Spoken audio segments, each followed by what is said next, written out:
Zee 24 तास एक पाऊल पुढे।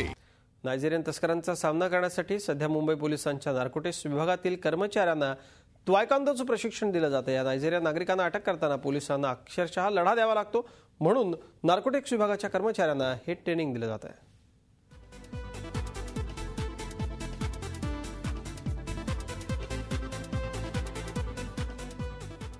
साध्या वेशात तायक्वांदोचं प्रशिक्षण घेणारी ही कुणी सामान्य माणसं नाहीत, तर हे आहेत मुंबई पोलिसांच्या नार्कोटिक्स विभागाचे कर्मचारी।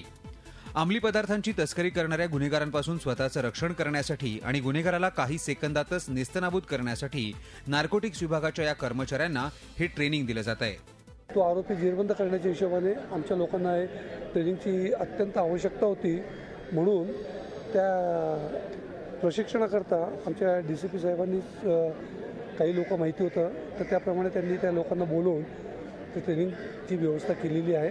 नार्कोटिक्स विभागाच्या कर्मचाऱ्यांना तायक्वांदोचे ट्रेनिंग दिलंच पाहिजे असं मत मुंबई पोलिसांच्या वरिष्ठ अधिकाऱ्यांनीही व्यक्त केलं होतं।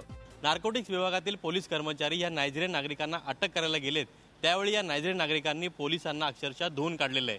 त्यामुळे या नायजेरियन नागरिकांशी दोन हात करण्यासाठी नार्कोटिक्स विभागाच्या या कर्मचाऱ्यांना तायक्वांदोचं प्रशिक्षण दिलं जातंय।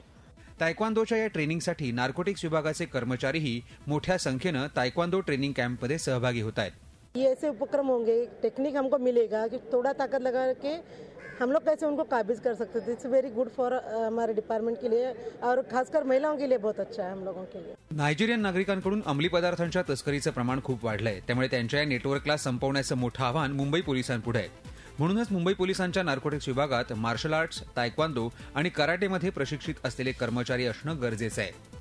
तायक्वांदो ट्रेनिंग या नायजेरियन तस्करांना वठणीवर आणेल असा आत्मविश्वास आता या कर्मचाऱ्यांमध्ये निर्माण झालाय। झी 24 ताससाठी अजित मांढरे, मुंबई। झी 24 तास एक पाऊल पुढे।